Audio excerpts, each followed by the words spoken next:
आज हम भी डिस्कस करेंगे कि अल्कली मेटल्स की हाइड्रोजन के साथ कैसे रिएक्शन होगी और उससे जो कंपाउंड्स बनेंगे उन कंपाउंड्स के क्या-क्या प्रॉपर्टीज होंगे। तो सबसे फर्स्ट पॉइंट आपने नोट करना है कि जो अल्कली मेटल्स हाइड्रोजन के साथ रिएक्ट करते हैं तो रिएक्शन के बाद अल्कली मेटल्स के हाइड्राइड बनते हैं। अब हाइड्राइड नाम से क्लियर हो रहा है कि इसमें हाइड्रोजन अनायन की फॉर्म में है, नेगेटिवली चार्ज हाइड्रोजन है इसमें। और अल्कली मेटल पॉजिटिवली चार्ज है। अगर आप देखोगे अल्कली मेटल्स हैं जो उनकी पाउलिंग स्केल पे हम इलेक्ट्रोनेगेटिविटी की अगर रेंज देखते हैं तो वो रेंज 0.8 से लेके लिथियम की इलेक्ट्रोनेगेटिविटी 1 होती है। ठीक है, 0.7 से लेके 1 के बीच होगी। ठीक है, मैंने रफ नंबर लिख दिया 0.8। तो 0.7 से लेके 1 के बीच अल्कली मेटल्स की इलेक्ट्रोनेगेटिविटी की रेंज है और हाइड्रोजन की इलेक्ट्रोनेगेटिविटी होती है 2.1। तो आप देखोगे कि hydrogen is more electronegative than all of the alkali metals. तो जब हाइड्रोजन के साथ अल्कली मेटल का कंपाउंड बनेगा तो उस कंपाउंड में अल्कली मेटल कटायन की फॉर्म में होगा जबकि हाइड्रोजन अनायन की फॉर्म में होगा और H नेगेटिव को हम बोलते हैं हाइड्राइड। तो जब भी अल्कली मेटल हाइड्रोजन के साथ रिएक्ट करेंगे हाइड्राइड बनाएंगे। हाइड्राइड का मतलब इसमें हाइड्रोजन अनायन की फॉर्म में प्रेजेंट होगा। तो इन हाइड्राइड्स को हम बोलते हैं आयनिक और salt like hydrides, alkali metals के स्पेशली। तो आयनिक नेचर है इनका और इनको हम क्या बोलते हैं, सॉल्ट लाइक हाइड्राइड। अब इन हाइड्राइड्स के क्या क्या प्रॉपर्टीज हैं। पहली बात तो आप ये देखो कि जब हम लिथियम से सीजियम की तरफ डाउन दी ग्रुप मूव करेंगे तो आयनाइजेशन एनर्जी लगातार डिक्रीज हो रही है साइज के बढ़ने के कारण। इसका मतलब इनकी इलेक्ट्रॉन लूज करने की कैपेबिलिटी बढ़ती जाएगी, इलेक्ट्रॉन इजीली लूज करेंगे और जितना इलेक्ट्रॉन इजीली लूज करेंगे उतना ही आसान हो जाएगा हाइड्रोजन का किसमें बदलना, H नेगेटिव में बदलना। तो जैसे जैसे आप डाउन दी ग्रुप मूव करोगे तो आयनिक करैक्टर होगा जो हाइड्राइड्स का वो क्या करेगा, इंक्रीज करेगा। Means hydrogen more and more negatively charge होता जाएगा और अल्कली मेटल पे ज्यादा से ज्यादा पॉजिटिव चार्ज बिल्ट अप होता जाएगा। इस पॉइंट को आप इलेक्ट्रोनेगेटिविटी के बेस से भी समझ सकते हो कि डाउन दी ग्रुप लिथियम से सीजियम की तरफ जाओगे तो इलेक्ट्रोनेगेटिविटी में क्या आएगा, डिक्रीज आएगा। और हाइड्रोजन की इलेक्ट्रोनेगेटिविटी तो फिक्स है 2.1। तो अगर आप मेटल और हाइड्रोजन के बीच इलेक्ट्रोनेगेटिविटी का डिफरेंस देखोगे तो लगातार बढ़ता जाएगा क्योंकि हाइड्रोजन की इलेक्ट्रोनेगेटिविटी तो फिक्स है और जैसे जैसे इलेक्ट्रोनेगेटिविटी का डिफरेंस बढ़ेगा वैसे वैसे आयनिक करैक्टर भी क्या करेगा, इंक्रीज करेगा। तो फर्स्ट पॉइंट क्या है कि हाइड्राइड्स का आयनिक करैक्टर डाउन दी ग्रुप क्या होगा, इंक्रीज होगा। इसको आप दो वे से एक्सप्लेन कर सकते हो, एक आयनाइजेशन एनर्जी के डिक्रीज के वे से और दूसरा अल्कली मेटल के एटम्स की इलेक्ट्रोनेगेटिविटी के डिक्रीज होने के वे से। तो दो पॉइंट से आप इसको एक्सप्लेन कर सकते हो। अब सेकंड पॉइंट इसके बाद आता है थर्मल स्टेबिलिटी क्या होगी इन हाइड्राइड्स की। सबसे पहले आप ये नोट करोगे कि इनमें मेटल और हाइड्रोजन का बॉन्ड होगा, मेटल और हाइड्रोजन के बीच बॉन्डिंग होगी। तो जब आप लिथियम से सीजियम की तरफ मूव करोगे तो अल्कली मेटल के एटम्स का साइज लगातार इंक्रीज हो रहा है और हाइड्रोजन का साइज जिसने इसके साथ बॉन्डिंग करनी है वो तो फिक्स है। ठीक है, वो स्मॉल साइज का कंपैरेटिवली।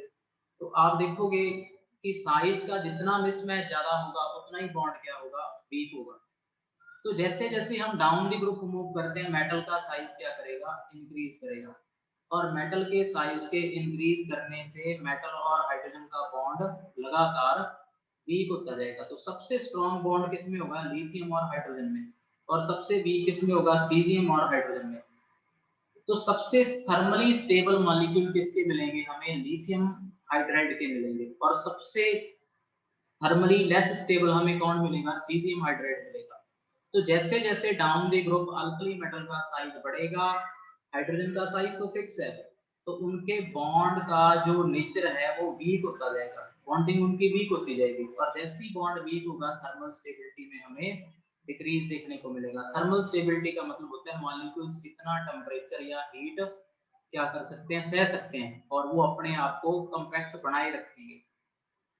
तो सीजियम हाइड्राइड सबसे लीस्ट स्टेबल है क्योंकि एनर्जी मिलने से क्या कर देगा, इसका बॉन्ड ब्रेक हो जाएगा और मॉलिक्यूल डिकम्पोज हो जाएगा।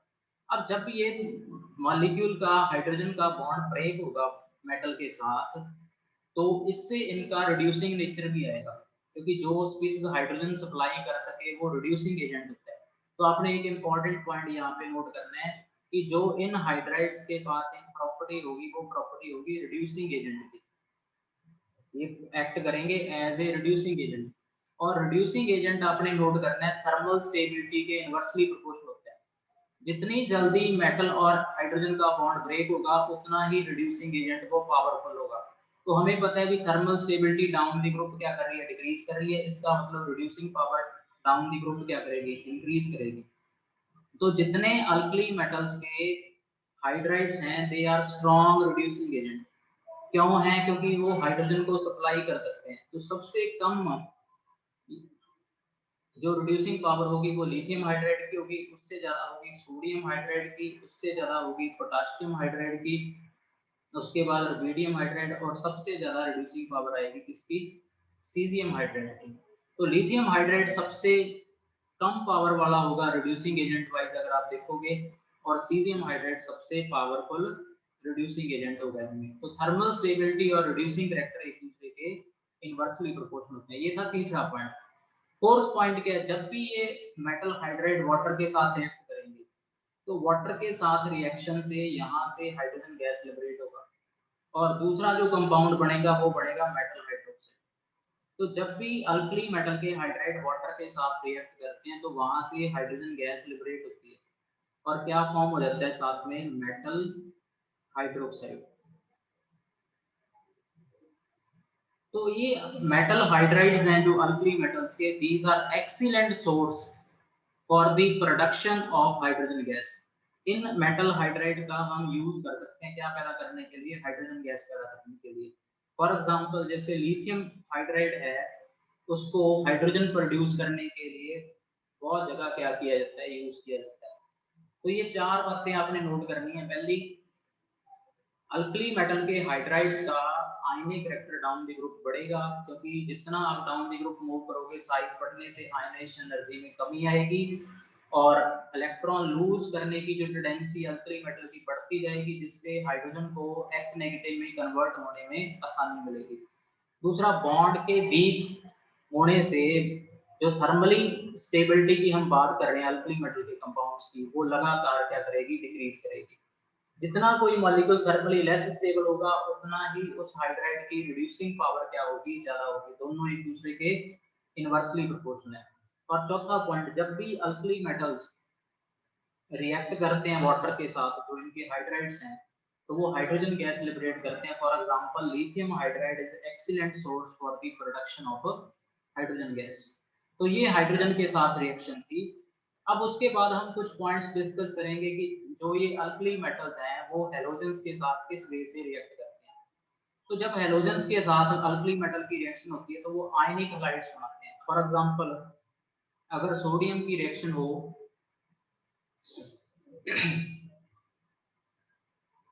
क्लोरीन के साथ, तो यहाँ पे क्या फॉर्म होगा, NaCl फॉर्म होगा, और NaCl आपको पता है आयनिक नेचर का है। तो जितने अल्कली मेटल्स हैं, हेलोजेंस के साथ रिएक्ट करके आयनिक हैलाइड्स बनाते हैं। और आपको पता है कि अल्कली मेटल्स की down the group ionization energy में लगातार कमी आएगी, तो आयनिक करैक्टर जो हैलाइड्स होंगे उनका बढ़ता जाएगा। बट इसमें आपने एक इंपॉर्टेंट पॉइंट नोट करना है कि जो लिथियम आयोडाइड होता है, lithium iodide, that is slightly covalent in character, उसमें कुछ ना कुछ कोवलेंट करैक्टर आपको देखने को मिलेगा। क्यों देखने को मिलेगा, क्योंकि यहाँ पे एक फिनोमेना होगा। वो कौन सा फिनोमेना होगा, पोलराइजेशन का, जो हम पढ़ चुके हैं फजान रूल के अंदर। फजान रूल के अंदर हमने ये पढ़ा था कि जब भी स्मॉल साइज का कटायन, जैसे आपको पता है कि लिथियम इनमें से सबसे स्मॉल साइज का कटायन है, जब वो लार्ज साइज के अनायन के कांटेक्ट में आएगा, तो वो उसके स्फेरिकल सिमेट्रिक इलेक्ट्रॉनिक क्लाउड को क्या कर देगा, डिस्टॉर्ट कर देगा। और इस डिस्टॉर्शन से जो स्फेरिकल सिमेट्रिक क्लाउड था आयोडाइड आयन का, अब वो एलिप्टिकल हो जाएगा। और इस एलिप्टिकल क्लाउड में एक तरफ इलेक्ट्रॉन डेंसिटी ज्यादा होगी और दूसरी तरफ क्या होगी, कम होगी। इस फिनोमेना को हम बोलते हैं पोलराइजेशन। तो स्मॉल कटायन क्या कर देता है, लार्ज अनायन के इलेक्ट्रॉनिक क्लाउड को पोलराइज कर देता है। This phenomena is known as polarization. और जितनी पोलराइजेशन ज्यादा होती जाएगी उतना ही उस कंपाउंड में कोवलेंट कैरेक्टर इंक्रीज करता जाएगा। तो जैसे जैसे पोलराइजेशन बढ़ती है कोवलेंट कैरेक्टर क्या होता है, इंक्रीज होता है। तो लिथियम सबसे छोटे साइज का कटायन है इस ग्रुप में, और हैलोजन में आयोडाइड सबसे बड़ा है। तो इस केस में आइडियल सिचुएशन बनती है किसके लिए, पोलराइजेशन के लिए। तो लिथियम और आयोडीन के कंपाउंड्स में क्या देखा जाएगा, कोवलेंट कैरेक्टर देखा जाएगा। ठीक है, बाकी मोस्टली आयनिक हैलाइड्स क्या होंगे, आयनिक नेचर वाले ही होंगे जो अल्कली मेटल के हैलाइड हैं, but lithium iodide is slightly covalent in nature because of polarization, क्योंकि यहाँ पे एक स्मॉल साइज का कटायन एक लार्ज साइज के अनायन के संपर्क में है, जिसको हम एक्सप्लेन कर सकते हैं फजान रूल की हेल्प से। तो सबसे पहला क्वेश्चन यहाँ पे आता है कि lithium iodide is covalent in nature, उसके अंदर कुछ कोवलेंट कैरेक्टर है और इसको हम एक्सप्लेन करेंगे on the basis of polarization. दूसरा जो क्वेश्चन आता है वो ये आता है कि जितने अल्कली मेटल्स के हैलाइड्स हैं they are soluble in water. सिर्फ एक पर्टिकुलर केस छोड़ दें हम लिथियम क्लोराइड का। अब इसके लिए आपने एक बात समझनी है, कोई भी कंपाउंड वाटर के अंदर कब सॉल्युबल होता है, जब उस कंपाउंड की लैटिस एनर्जी की वैल्यू हाइड्रेशन एंथैल्पी से क्या हो, कम हो। ठीक है, अगर लैटिस एनर्जी हाइड्रेशन एंथैल्पी से कम होगी तो वो कंपाउंड क्या होगा, वाटर के अंदर सॉल्युबल होगा। फॉर एग्जांपल मैं आपको यहाँ पे अगर समझाऊं तो बेसिक मीनिंग क्या है, आपके पास NaCl है, आपको पता है NaCl सॉलिड होता है, और इसकी लैटिस में Na पॉजिटिव और Cl नेगेटिव एक दूसरे के साथ क्या होते हैं, बाइंड होते हैं। मैं 2 डायमेंशनल लैटिस ड्रॉ कर रहा हूँ यहाँ पे, इसकी लैटिस में इस तरीके से आयंस क्या होते हैं, बाउंड होते हैं। जब आप इसे वाटर के अंदर ऐड करोगे तो सबसे पहले इसकी लैटिस को ब्रेक करना है, और लैटिस को ब्रेक करने के लिए चाहिए लैटिस एनर्जी। ये एनर्जी हमें सप्लाई करनी पड़ती है, और जैसे ही आप लैटिस एनर्जी इसको सप्लाई कर दोगे ये बन जाएगा Na पॉजिटिव गैसेस और Cl नेगेटिव गैसेस। जब भी आप इसे लैटिस एनर्जी सप्लाई करोगे, सोडियम क्लोराइड जो कि सॉलिड था, लैटिस एनर्जी मिलते ही इसको ये किसमें कन्वर्ट हो जाएगा, Na पॉजिटिव गैसेस और Cl नेगेटिव गैसेस स्टेट में। तो ये आपका कटायन बन गया गैसेस, ये बन गया आपका अनायन। अब जैसे ये कटायन और अनायन वाटर में जाएंगे तो इन कटायन और अनायन की वाटर के मॉलिक्यूल क्या कर देंगे, हाइड्रेशन कर देंगे। तो सेकंड फिनोमेना चलता है हाइड्रेशन का, और हाइड्रेशन एनर्जी किसी भी आयन के साइज के इनवर्सली प्रोपोर्शनल होती है, और हाइड्रेशन के टाइम एनर्जी क्या होती है, रिलीज होती है। तो लैटिस को तोड़ने के लिए एनर्जी चाहिए और हाइड्रेशन के टाइम एनर्जी रिलीज होती है। तो अगर तो एनर्जी का रिलीज लैटिस एनर्जी के टाइम जो एनर्जी चाहिए उससे ज्यादा हो जाए, means hydration energy lattice energy से ज्यादा हो जाए, तो कंपाउंड वाटर में डिसॉल्व हो जाता है, अदरवाइज वाटर में डिसॉल्व नहीं होता। तो किसी कंपाउंड के लिए वाटर में डिसॉल्व होने की कंडीशन क्या है, कंडीशन ये है कि उसकी लैटिस को ब्रेक करने के लिए जो एनर्जी चाहिए उसकी वैल्यू हाइड्रेशन एंथैल्पी से कम होनी चाहिए, और अगर इनसॉल्युबल होगा तो नेचुरली है कि लैटिस एनर्जी हाइड्रेशन एंथैल्पी से ज्यादा होगी। अब लिथियम फ्लोराइड के केस में क्या है, दोनों कटायन और अनायन के साइज क्या है, स्मॉल है। फ्लोराइड सबसे छोटा अनायन है हैलोजन में, और लिथियम अल्कली मेटल में सबसे स्मॉल कटायन है। और मैंने आपको एक लैटिस एनर्जी इफेक्ट बताया था कि small cation can stabilize small anion और large size can stabilize large anion. तो इस वजह से स्मॉल कटायन जब स्मॉल अनायन के साथ इंटरेक्ट करेगा तो इसकी लैटिस एनर्जी बहुत हाई होगी। ठीक है, लैटिस एनर्जी ना सिर्फ हाई होगी, हाइड्रेशन एनर्जी भी हाई होगी, क्योंकि कटायन और अनायन दोनों के साइज क्या है, स्मॉल है। तो दोनों टाइप की एनर्जी हाई है, बट अगर आप इनकी वैल्यू देखो तो लैटिस एनर्जी और हाइड्रेशन एनर्जी में से लिथियम फ्लोराइड के केस में लैटिस एनर्जी थोड़ा सा एक्सीड कर जाता है, किससे, हाइड्रेशन एनर्जी से। और इनके बीच लगभग जो गैप है वो 12 किलो जूल पर मोल का रहता है। तो लिथियम फ्लोराइड के केस में कटायन और अनायन का साइज छोटा होने के कारण लैटिस एनर्जी भी हाई है, हाइड्रेशन एनर्जी भी हाई है, बट दोनों फैक्टर में से लैटिस एंथैल्पी की वैल्यू क्या है, हाइड्रेशन एंथैल्पी से ज्यादा है। तो अगर हाइड्रेशन एंथैल्पी से लैटिस एंथैल्पी एक्सीड कर जाए तब आपका कंपाउंड वाटर में क्या होगा, इनसॉल्युबल होगा। तो ये आपने एक इंपॉर्टेंट क्वेश्चन नोट करना है यहाँ पे कि अल्कली हैलाइड्स क्या होते हैं वाटर के अंदर, इनसॉल्युबल होते हैं बट सॉल्युबल होते हैं, बट लिथियम फ्लोराइड क्या होगा, इनसॉल्युबल होगा। और उसकी इनसॉल्युबिलिटी का कारण है लैटिस एंथैल्पी या एनर्जी का हाइड्रेशन एनर्जी से एक्सीड कर जाना। तो ये सेकंड इंपॉर्टेंट हमारे लिए पॉइंट है। ठीक है, बाकियों के केस में हमें वाटर में सॉल्युबिलिटी देखने को मिलेगी। अब उसके बाद जो नेक्स्ट पॉइंट है हमारे पास कि जो लिथियम है इस ग्रुप में उस एलिमेंट के प्रॉपर्टीज बाकी एलिमेंट हैं जो ग्रुप के उससे डिफरेंट है, और इसको हम बोलते हैं anomalous behaviour of lithium. Mostly क्या होता है कि जैसे ही आप ग्रुप को स्टडी करते हो ग्रुप के फर्स्ट एलिमेंट के प्रॉपर्टीज बाकियों से डिफरेंट होते हैं। तो लिथियम क्या करता है, बाकी ग्रुप से थोड़े प्रॉपर्टीज में डिफरेंस बिहेवियर शो करता है, डिफरेंट बिहेवियर शो करता है, इसको बोलते हैं हम anomalous behaviour of the element. तो लिथियम बाकियों से डिफरेंट बिहेव क्यों करते हैं, उसके तीन पहले आपको मेन कारण पता होने चाहिए। पहली बात तो उसका साइज सभी में से छोटा है और आयनाइजेशन एनर्जी हाई है। नंबर टू, लिथियम पॉजिटिव का साइज छोटा होने के कारण उसकी पोलराइजिंग पावर हाई है, जिसकी वजह से अभी हमने पढ़ा है कि उसके कंपाउंड में हमें क्या देखने को मिलेगा, कोवलेंट कैरेक्टर देखने को मिलेगा। और तीसरी बात, लिथियम के वैलेंस शेल में कोई भी खाली डी ऑर्बिटल नहीं है, एम्प्टी डी ऑर्बिटल नहीं है।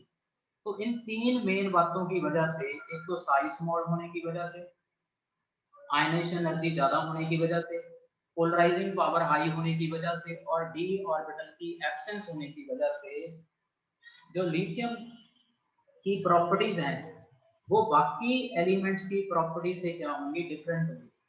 तो अगर हम अब कुछ प्रॉपर्टीज की बात करें तो हमने दो चीजें तो पहले डिस्कस कर चुके हैं कि लिथियम बाकी ग्रुप से कैसे डिफरेंटली बिहेव करता है। लिथियम मोनोऑक्साइड बनाता है, सोडियम परऑक्साइड बाकी मेंबर बनाते हैं सुपर ऑक्साइड। तो लिथियम मोनोऑक्साइड क्यों बनाता है, क्योंकि इसका साइज स्मॉल होने की वजह से इलेक्ट्रिक फील्ड स्ट्रांग है और ये O2 नेगेटिव आयन को ही स्टेबलाइज कर देता है, नेगेटिव चार्ज को फर्दर स्प्रेड नहीं होने देता। एक तो ये डिफरेंस है, बाकी के केस में परऑक्साइड बनेगा और पोटेशियम, रुबिडियम और सीजियम के केस में तो सुपर ऑक्साइड स्टेबल होता है। और लिथियम ही ऐसा अल्कली मेटल है जो नाइट्रोजन के साथ रिएक्ट करके बेसिकली लिथियम नाइट्राइड बनाता है, और कोई अल्कली मेटल नाइट्राइड की फॉर्मेशन नहीं करता। तो दो प्रॉपर्टीज तो ये डिफरेंस है। तीसरा इंपॉर्टेंट पॉइंट, लिथियम के जो हाइड्रोक्साइड और कार्बोनेट्स होते हैं वो अनस्टेबल होते हैं, जैसे ही हम उनको हीट करते हैं तो वो डिकम्पोज हो जाते हैं। अब डिकम्पोज क्यों होते हैं, उसका रीजन क्या है, रीजन ये है कि लिथियम का जो ऑक्साइड होता है मोनोऑक्साइड, जो अभी हमने डिस्कस किया है Li2O, that is extra ordinary stable, क्योंकि इसकी लैटिस एनर्जी बहुत हाई है।